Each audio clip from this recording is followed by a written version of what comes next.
Est-ce que ça pèse sur la campagne? La réponse est oui, ça pèse. Une attaque de ce genre à 48 heures d'un scrutin.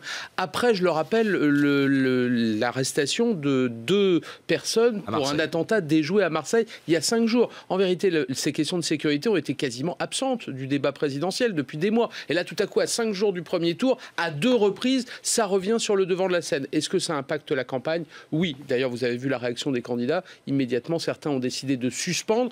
Ils suspendent, mais ils ne s'abstiennent pas de commenter. Vous venez d'entendre à l'instant le commentaire de Marine Le Pen. Attention, il y aura forcément aujourd'hui des prises de parole et certains peuvent se servir de cette actualité pour continuer à faire campagne tout en disant que leur campagne est suspendue. Est-ce que, et c'est l'autre aspect de la question, ça va impacter sur le résultat?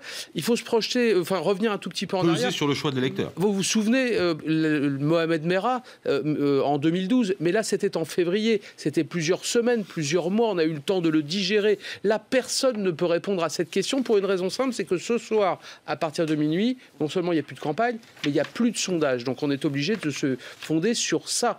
Donc oui, en tout cas, ce qui est certain, c'est que ça peut influer sur un aspect, la participation. Est-ce que tout à coup, la meilleure réponse à ce genre d'acte, à cette attaque sur les Champs-Élysées, ça n'est pas d'aller voter massivement? Et là, oui, pour le coup, ça peut avoir un impact réel sur le résultat final. Est-ce que ça va impacter la décision de ceux qui ont décidé de s'abstenir ou qui sont encore indécis à 48 heures? Honnêtement, il faut rester extrêmement modeste et extrêmement prudent.